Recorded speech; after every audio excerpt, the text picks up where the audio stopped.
bolandaka Lingala News Magazine et sa information à solo. Ne vous trompez pas d'adresse pour être bien informé. Suivez Lingala News. Babina Sali pour Lingala News, Tangama Solo, boucle, check.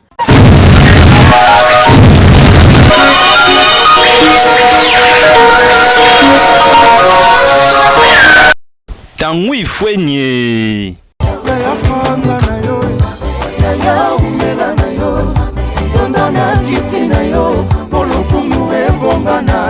Tala, di nouveau en Kinshasa, banovation Yasika eye.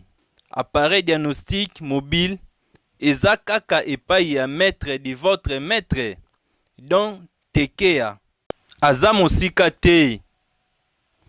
Kaka na commune ya Barumbu, non loin de commune di Barumbu. Référence Kabamba pe na Kasai. Ndimela ngai garage oyo bayebi auto électricité bien. Maboko pamba ya maître don Tekea soki kaka simbi oza mobimba. Boyoka ye na micro ya Lingala News. To brancher yango na mutuka na voiture. Alors eza ba place oyo esengaka okota osala diagnostic ya mutuka.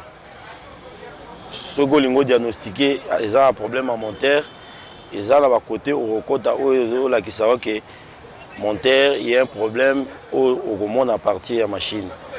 Alors au côté la système ya monteur, si vous avez besoin au côté vous avez un problème à côté à boîte, il y a des systèmes aussi où ils allient uniquement place ya côté à côté boîte de vitesse ils allient au diagnostiquer si problème est allé yango moko eko indiqué yo et lo ni okoki ko sala ou bien ça virus ou bien allé à réparer ou bien à changer. Vous allez à Barumbu précisément à Kasai Kabambar. Mutunyo soit vous avez un problème à mutuka nae les autres dérangés problème électronique. Vous avez un appareil, il y a go checker, il y a go diagnostiquer place problème est allé pour réparer OK na mutuka na yo. Numéro WhatsApp 082 030 53 84. À répéter 082 030 53 84. Orange 089 84 97 023.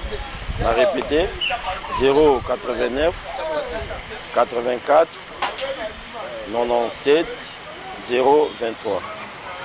Tala vraiment yo mwana kin ya propre pe yo mwana province Salambangu et pas ya maître de votre maître donc Tintin awa soki okoti okozonga mobimba na elengi yaka toka pe mukie témoignage ya papa oyo aza awa epa ya maître donc Ketea mais abongisaka monaka te mazo bongisa biloko ko kamwa oyo ezala panne ya suspension ezali commandé piné avant gauche eloko simbie rotire de direction oikenda tina volant pour braquer volant de gauche à droite sozo tambola ndena kabuli yango kamno ekokende lisute pour za commander na fusée aza commandé na rotire de direction qui tina volant ndena sali boye ekokende lisute